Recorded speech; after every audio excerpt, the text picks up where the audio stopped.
Welcome guys to my spoiler review for Season 4 Part 2 of Ozark. The final season is finally complete. We get our final 7 episodes of Ozark, an amazing series that I've absolutely loved. Season 3 is one of my favorite seasons of TV. I just adore this show. But did it stick the landing? Was it a satisfying conclusion? Or did it pull a bit of a Game of Thrones? So overall, I loved this season. I thought it was fantastic. There were some amazing episodes, particularly the first one and the third one when Marty had to go back to Mexico and, he's looking down at the hole and he's like, I used to be in this hole, but now I'm the boss and I'm putting people in this hole and torturing them. And all that stuff. The whole Ruth chasing down Harvey throughout a whole episode and kind of watching the Byrdes in Chicago and then finally pulling the trigger. All that stuff, amazing stuff. It was great to see the Byrdes wheeling and dealing, Wendy Byrde just being Wendy Byrde and being the most amazing character and just going full Breaking Bad Walter White and going crazy. It was great to see Marty finally get his hands dirty. It was a really interesting and different turn for him as a character. It was great to see Ruth try and get clean and become like the first Langmore that would be, a legitimate businesswoman. All this stuff was amazing. I loved this season, but did it stick the landing? Was the finale amazing? How do I feel at the end of it? Amazing. I thought the end was amazing. I loved how this series wrapped up. I found it so insanely satisfying, so complete, such a fantastic way to finish it. So since the season 4 opener with the car crash, we've known a car crash is happening, and there's been some really great theories and speculation as to when this car crash will take place, who will die, will one of the Byrdes die in this car crash? And for a while, like each episode of this part, I'm like, okay, it's either going to be like in the middle of the season, kind of a surprise, or it's going to be in the finale. And the later and later we got in the series, the more I was just like, this could be the final scene. Like, I would find it so immensely satisfying and such a cruel, ironic twist if after all the Mexican dealings and all the wheelings and dealings and everything, they get out of everything, everyone's safe and alive, and they just die in a car crash, because sometimes car crashes happen. And just that horrific, cruel, ironic twist, I think would be so satisfying for the whole family to die like that. I think that would just be so mind-blowing. And the balls of the creators to be like, we showed you that they all die. And then have 14 episodes of them getting through, scraping and dealing with Mexican cartels and all this crazy stuff that's going on in Ozarks, and to get through all of it unscathed, and then for that to happen. But, of course, that's not what happens. What ends up happening is so much more crazy and kind of at first bizarre, but then I start realizing what they've done with this is so interesting, because they set it up and they're like, there's going to be a big car crash. Was the car crash staged? Was someone in the truck? Did someone want them killed? Is it this? Is it that? Is it an accident? Who's going to die in the car crash? When we get to that moment and Wendy finally has her kids, the kids have been estranged with her piece of shit drunk father for the whole season, and it's kind of been building to them being estranged, but we know, like for the whole season, we know they're all going to be back together in the car at one point. And throughout the, part 1 and part 2 of season 4, I did find at times there's a lot of tension, like, oh, will Marty get out of this? Oh, will the kids get out of this? Oh, will this happen? Oh, is Jonah going to go do this? But we know that they're all going to be back together in the car. So sometimes I felt like tension was kind of lost a little bit, because I'd be swept up in the scene and the amazing filmmaking, and then I'd be like, wait, no, but they all have to be in a car later together, so it can't go a certain way. It has to all kind of come back to this. But that being said, like, when she gets in the car and they're all happy leaving the psych ward, and I'm like, I think, oh my God, and I'm trying to remember the colors of their shirts and clothes, and I'm like, I think it's happening, guys. I think we're at the moment. And then the music starts playing and they start saying all that stuff from that first scene. I lost it. I was like, I can't handle how tense and anxious I am. Are they all going to die? Who's going to die? I dare not check the time. I still think we had about 45 minutes of that finale left, so they definitely weren't all going to die unless it just cut to black and it was just 45 minutes of credits as a giant troll to the audience, which also I would have absolutely respected. But when the car crashes, it flips 1,700,000 times, and none of them are hurt. I absolutely loved the way they slowly revealed this. Like at first, Marty gets out and you're like, okay, Marty's safe. Okay, is one of the kids dead? No, both the kids, they're fine. Everyone seems like they don't even have a scratch on them. I'm like, okay. Oh my God, Wendy is going to be so dead. And then she's got her arms like twisted in a way and she's not moving. And you're like, oh my God, I cannot believe they killed Wendy Byrde. Out of all the Byrdes that I kind of thought might die, unless they went crazy and killed them all in this car crash, I was like, it's going to be Wendy, because she's the one that kind of sanctioned the hit or the assassination of Ben, her brother, which is, I think, the standout moment of the series. That whole Ben arc in season 3 I found utterly compelling, horrifically tragic, so morbid, so just fascinatingly terrifying to see Wendy Byrde take that turn in that episode. Episode 9 and 10 of season 3 are just exceptional filmmaking. It breaks my heart every time I think of Ben. Such an amazing performance, such a tragic, tragic moment in the show. And, it's a point they can never come back from. Like, I think she kind of has to have, punishment for that. Like, I was expecting her to kind of get her comeuppance due to Ben. And even if it wasn't because of Ben, it would be like, karmically because of Ben. Like, I felt like Marty, until this second part of season 4, he'd never really got his hands dirty the way that Wendy did. She was always more ruthless, ambitious, kind of cutthroat in that wanting to be ambitious and that just kind of cold, kind of savage kind of way that she went about things, that more emotional way. Marty has always been kind of more cold, calculating, He's just essentially a big old nerd who got way over his head, and then Wendy kind of started clawing her way up in the politics and doing all this slimy, dirty dealing stuff. And Marty's always doing that stuff, but his hands are always just a lot more clean. And so before this season started, I was always like, Wendy will be the one to die. Marty, I think, will survive. I always kind of saw Marty maybe going straight and working for the FBI, doing that kind of whole, like, I'll do my, accounting, booking, money laundering thing, but I'll catch the money launderers this time. I thought that could be a bit fun. I feel like maybe he'll lose the family and he'll just do that alone and he'll be kind of sad. But obviously none of that turned out. But I always did think Wendy was the one that was going to get punished and she was going to die for all her sins, particularly that of her brother Ben. And especially then with the way the season builds and with her father and the PI guy who's now, like, instead of investigating Helen, he's investigating Ben, and it's all building and building. I'm like, okay. I think this could be how it goes. But then the car crash happens and I'm like, okay, no, she's gonna die. And then I just absolutely love how they just completely go, whoop, rug, slipped, you're flipping over the rug, we tricked you, we bloody got you, audience viewer. And I just was like, oh my God. And she's just like, hey, I'm totally fine. And they're all just completely fine. And I'm just like, this would just be so weird and random. And I kind of feel like maybe they had it in plan and then someone went, what if we tease that the car crash is going to be 100% more devastating by, like, putting it at the start of the season and creating so much hype and speculation and theories and all these crazy things. I love a fan theory. I'm all here for fan theories. And I just love how it created so much hype around, like, what could possibly happen because of this big moment. And in the end, nothing. They are, like, completely unscathed. And just like every other moment throughout the series, They've escaped death. And then almost immediately, we run back into the priest. I also love the whole religious angle of this whole season, which also was kind of like why I thought maybe, it would be a car crash that would kill them all, because, like, that's like like God's, it's like fate. It's like God's hand is coming down and car crashing you because you deserve it, even though all the gangsters couldn't kill you and you slipped away from all that stuff. And then the gangster priest, the cartel priest, literally goes, I think maybe you should take that car crash as a sign and stop being the worst people ever and kind of get out of this. And Wendy's like, no. We're taking this as a sign. We are invincible. Oh my God, the chills down my body. Wendy Byrde is so good. She's the new Walter White. Absolutely love her. I love her so much. She's so cold and ruthless and brutal. She loves her family, but the way she's trying to, just tackle everything and do everything, and that sense of, like, immortality that they get from this moment, rather than being like, hey, we should take this as a sign. We're not immortal. We could die at any point in a car crash. It's just like, no. From that point on, I was so anxious and so tense because I was like, the rug is going to be pulled out of them. Like, someone is going to come and just massacre them all and it's just going to cut to black. Like, something like that horrific is going to happen. Maybe, I thought at one point when we were spinning around the boat and everyone's having a big party dance and we're all like, look at us in our suits, and they're all like, oh, look how beautiful we are and everything's going well and I've told that politician man to go suck it and all this stuff, everything's the best.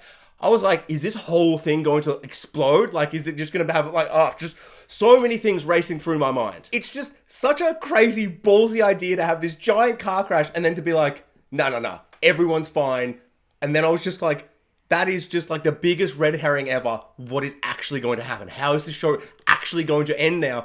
Like, they surely can't all get out of this unscathed. And then we finally get that kind of, that shoe drop moment, that just horrible, horrible moment. And it just completely devastated me. And she's talking to Claire, Mrs. Shaw, whatever the hell her name is. And she's just like, Mrs. Mama Harvey, Navarro, Mrs. Mama Navarro, I forgot her name, but also she's amazing this season. New introduction to the series, so she had like a lot of like work to do, kind of make us care about her from such a short amount of time. I love that they got rid of Harvey quickly. He always felt like kind of budget Lalo from Better Call Saul, where he's like, I'm the happiest, sexy, cool, charming, but I'm also a ruthless killer gangster, bang, bang, bang. And he was fine, but I really liked that they kind of got rid of him, and it kind of created this power dynamic vacuum thing that had to kind of fix, and it created all the whole season's tension and trying to get Navarro back into it, and then pitting Navarro against his sister. His sister was really, really great, but Harvey got killed by Ruth at the start of the season, and unfortunately, that's what leads to Ruth's demise, which I found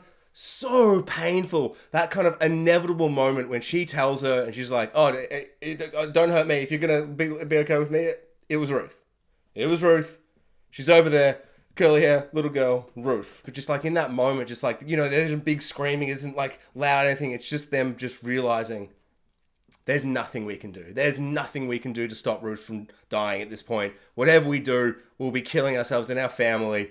And just that horrible moment of like, after so much kind of tension between them and Ruth. Ruth's always been on Marty's side. I always loved those early seasons with them teaming up and being buddies and doing their criminal money laundering together. And then last season, since Ben, really, that tension is kind of frayed, and now it's completely, just broken. But there were little glimmers, like little moments and scenes of dialogue between them where I'm like, there's still that love, that kind of adoptive father, Marty, kind of looking over Ruth, and Ruth still kind of looking up to him, but kind of hating them all now, especially Wendy because of the whole Ben thing. But just that moment of them being like, no, but our family is safe, we've got it all, we just cannot risk it for Ruth. And it was such a tragic, horrible kind of way to end this series, and that last gut punch of being like, she's dead. I kind of found it a bit weird where the bullet went slow-mo and you could see the bullet go through. Feel like that was unnecessary, but tiny little nitpick. I do think it was very kind of satisfying in a horribly morbid, awful way. Like, I think someone needed to get punished. I think someone needed to have, like, we couldn't have every single main character get out of it unscathed. I think that would have felt too easy, kind of, not cheap, but a bit kind of like, it's all fun and games, and, there's no kind of consequences for people's actions. But I like the kind of twist of that where Ruth gets punished for her, there are consequences for Ruth's actions for killing Harvey. But what are the consequences for the Byrde family? Apart from the grief they had to let Ruth die, nothing. So that's like a really kind of horrible kind of, balancing scale, like difference between two people. The juxtaposition of them is just really fascinating and horrible, but I think it absolutely works. It's like, I don't know, I found it satisfying because I think someone needed to kind of get killed, but I also think it really, really worked to have the whole Byrde family complete and whole at the end of the series. Like the way they're all like, not dancing at the party, but they're all standing up, being congratulated, doing their speeches, and they've got out of this. The Byrde family got through this ordeal, and I think that was kind of unique and interesting to get the family all together. We didn't have just one of them die. They didn't all die, which now seems a bit crazy, the idea of killing them all. But I think it really kind of speaks to what this show is saying. I had a feeling in my gut that Ruth wasn't going to make it out of this series. And I felt like the way they kind of set that up, like set my mind up for that, like my gut feeling for that was just the way that she's building this big grand house, the way we have Wyatt and her on the roof in the flashback talking about being rich and having a house, and then we have this beautiful scene where she looks around at all her family and they're all like, ghosts in her mind, like playing guitar, having fun, cooking hamburgers and all this stuff, and just having a nice barbecue together. And she sits up there with Wyatt, and then she starts talking with Three, and they have that kind of callback to like, why do we need a pool? There's a big lake there. And she's like, ha, you don't know how to be rich. And he's like, you show me how to be rich. And it was just so beautiful and nice. That is the beautiful, nice, happy ending, that like the happiness ending, like the good yay ending that we'd all want for Ruth. But I feel like it's too good to be true, unfortunately. Like, she's the redneck trailer trash girl, but she's crawled her way out of it to become like a legitimate businesswoman, and it's like a story of rags to riches, but like, it's just like not enough, and she's just done too many bad things, and one bad thing that's gonna get her punished, and it's this kind of cruel, horrible kind of, message they're sending about like, like sometimes the poor won't get away with it, but if you're rich and rich enough and you just say the right things and you swindle the right people, you're going to be able to get away with anything. There's also kind of maybe a thing about just the way the Byrde families all stayed together, so they're able to get out of that last thing with the PI guy. Whereas Ruth doesn't have anyone. All her family's already dead. So she's all alone. So when she gets met there with her trailer park that she's literally tearing down and building a big house with a big pool, she's all there alone, so there's no one there to back her up. So all of that is really powerful stuff, really devastating to watch, but I think it really works for what the show is kind of doing and saying in these last final moments. And so we get to the final moment of the series, which I think is an exceptional way to end the series, because I'm left with this kind of bittersweet feeling where I'm like, okay, it's okay that like the Byrdes have, they're all together, that's all nice and happy, but Ruth, she's dead, that's really sad. But also there was like a part of me that's like, okay, they're all just gonna come home and just like, that's it? Like, you're not gonna have like a final moment. I guess the final moment is Ruth dying. And then in my head, I'm like, well, it's too late for them to have another life or death situation or something like that. So maybe there's going to be a character scene where they just talk and it ends. Maybe there's just a big family huddle and they're like, high fives, we all got out of this, or, whatever. Or maybe they get in a car and there's a second car crash. I also think that would have been absolutely crazy to go the complete opposite way they go and for them to get in a car and get into a second car crash, which kills them all. That would kind of be insane and ridiculous. But part of me would just love the utter balls on the, just the creative team for being like, we'll tease this big car crash all season, and then we'll just do a second car crash. And that would just be madness. I don't know if that would be satisfying, but I would just have to respect the utter madness and nonsense of it. We start panning out of the house, we see all the broken glass, and I suddenly felt so sick and twisted in my guts. I just felt so nervous and anxious, and I suddenly realized how much I didn't want any of the Byrdes to die. Like, I really, truly didn't. I really thought Wendy was gonna die, and I kind of was expecting that, and I kind of almost wanted that, but now as this moment was happening and someone had broken in and they were gonna shoot them all down or capture them, take them to the car, who knew what was gonna happen, and I suddenly felt very, very sick and anxious. It was really kind of it kept panning out. I'm like, oh my god, who's here, what's happening, what's going on? Please, Wendy and Marty, figure out that someone's broken into your house, stat. And then they do, and then it's revealed it's the PI guy? Like, I don't even know this guy's name. Like, all of part 1 of season 4, he's just running around being like, oh, where's Helen? I just needed to sign some divorce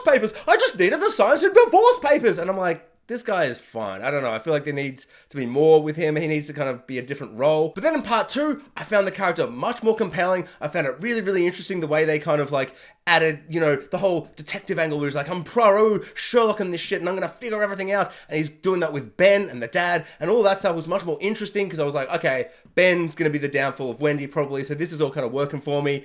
But then he seemed to be out of it because they got his old cop job back, which is classic them swindling and dealing and, just doing all that political maneuvering that I just absolutely love from the Byrdes, particularly Wendy. It was all great stuff. And it seemed like he was done. And it was like, I'm satisfied with that arc. That's a really good conclusion to that character arc. But no, bang, he's back. And he's like, I couldn't sleep. I was obsessing like an obsessive detective. I'm Sherlock or Poirot or Batman or, another detective. I'm a detective man. And I couldn't let it rest. And then he starts talking all his detective stuff. He's putting it all together, doing all these Sherlock stuff, and he's like, cookie jar, goat, DNA, Ben, I've gotcha, a bloody gotcha.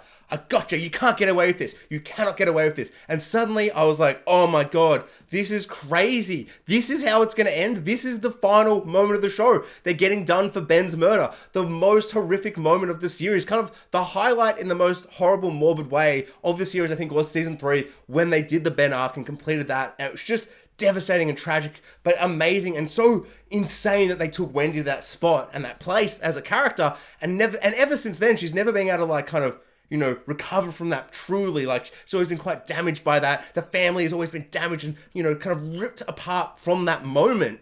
And now it's all going to come undone in this moment where they finally got away with everything. It's going to come undone from some detective guy that they thought they got rid of with amazing political maneuvers. But no, he's got a big cookie jar with Ben's DNA and it's over. And then he does his whole, song and dance, big kick up fuss where he's like, you're not so rich. You're not the richest people who ever lived. You can't get away with everything. That's not how the world works. If you're rich and famous and the most richest people in the world, you can't get away with everything. That's just not how the world works.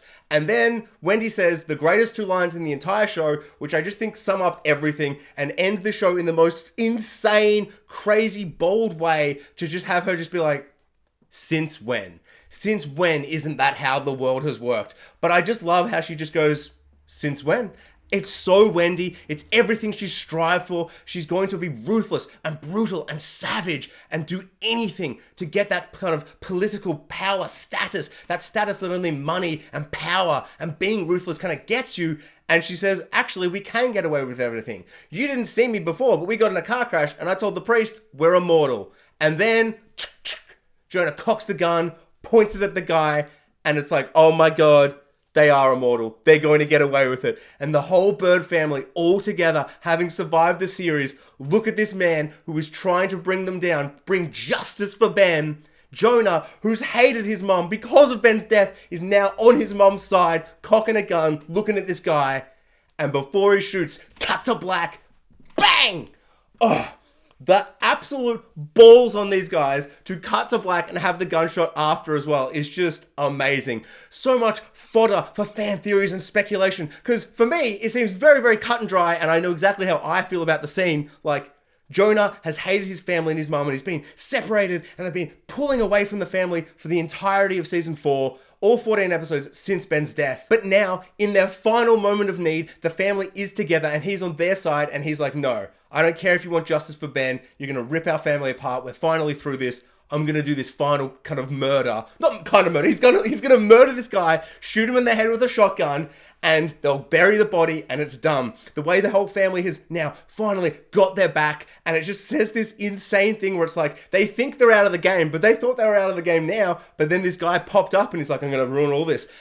But then they kill him, and they're gonna get away with it, and then I'm just like, it now sets up a show where they think they've got out of the game, but maybe they're never going to get out of the game. Maybe they're going to keep getting pulled back in, and someone's going to keep popping their head up, and they're going to have to keep murdering them, keep watching their back, stay together as a family. And it's just such a satisfying, amazing way to end this series, being like power, money, and status, everything they got, they're going to keep getting away with it, and they're just going to live, as Wendy said, immortal. They're going to be immortal and get away with everything, and it's all going to be happy and amazing. It's just such an insane, crazy way. I found it so incredibly satisfying. I've said the word satisfying way too many times, but honestly, this is one of my favorite finales I've seen in a very long time, if not ever. I've loved this show, and I was a little bit nervous because series finales are hard. Just ask Game of Thrones. Just ask Dexter. Just ask Dexter New Blood. I mean, it's really hard to stick a landing, and I think this show just sticks the landing so well. But I also love the fact it cut to black, and now you can be like, well, actually, Jonah really kind of hated his mother. So the reason he closes his eyes is he's going to be like, spray shot and shoot the family. And he's actually going to side with this guy. And the whole family's turned. And, you know, the whole Ben thing comes out and it's all over. I disagree. I strongly disagree. But I can't argue it if that's how you feel, because it cut to black. We don't know who we shot. And it's so good. I love it so much. The Byrde family is over, and they spread their wings high, and they flew away, and they succeeded. Or maybe Jonah shot their wings off, and they fell and died. It's amazing. I definitely know how I feel, but I'd be super curious how everyone took that ending. Did the cut to black make you go, well, you know, that you expect this, but because they cut to black and didn't show you, it actually means the opposite. Or what do you think? Did they just not want to show a big explosion of blood to end the series? Kind of more dramatic, just cut to black and have the gunshot, that final murder to get out of it? Do you think that final murder kind of signifies we had to do one last kill to wrap everything up and now we're free? Or do you think it implies that they'll never truly be out of the game and there'll always be someone else to murder, always something else to do, more money to launder? Honestly, I'm excited by how much I loved this. So a show that originally for me kind of felt like it's Breaking Bad light. We've got a mild-mannered character and he's kind of getting mixed up in the whole cartel kind of situation, but instead of being the meth cook, in this he's the money launderer, doing a kind of a nerdy kind of part of the business, but he slowly gets entrenched in it and it gets worse and worse and more dangerous. But the show has always kind of, you know, surprised and amazed me, and then in season 3, it suddenly exploded into this show where I'm like, I always thought it was Breaking Bad, but not as good. But season 3 was like, no, we're as good as Breaking Bad. We've got some incredibly emotional, powerful performances, particularly with Ben and Wendy. And then season 4 just continued to excel and just amaze, surprise, and wow me. But mostly just make me feel so tense and anxious. Like 7 hours, like I've just spent the last 7 hours just being so tense and anxious, and just the way it creates drama, it's just so amazing. All the actors are incredible. It's been so crazy to see Arrested Development's own Jason Bateman be like you know, a villain character, like a classic HBO, ooh, it's all morally corrupt and grey. It's all grey, it's good and bad, ooh, you know how shows just do now, where everyone's an anti-hero. But it's Jason Bateman from Arrested Development, so I've absolutely loved his performance. All the kids are great. Wendy Byrde is the standout. She's been so good. Seeing her Walter White-esque Breaking Bad transition into the Wendy Byrde of that final scene where she goes, "Since when?" I've loved it all so much. It's been such a great ride, such a great flight with the birds, if you will. It's just been so much fun watching them launder money and do all this and that, and it has ended with such an epic conclusion that I think is fitting for this amazing series that kind of became so much better than it almost had any right to be. Like, I feel like season 1 and 2, I'm like, it's good. Then season 3, I'm like, it's incredible. And season 4 was just that satisfying, perfect ending. And I felt it was so, just really a perfect ending. That last 5 minutes with the PI guy, it's still wowing me the more I think about it. I absolutely loved it. Thanks for watching, guys. Like, subscribe, hit the notification bell, and comment below. I would love to know what everyone thought of Ozark in general, but particularly the final season, the final scene. Big, epic, satisfying conclusion? Or you, completely disagree with me? And do you think this is now a big old Game of Thrones situation? What did you take from the final scene? Did he shoot the bad guy, or did he shoot his mum?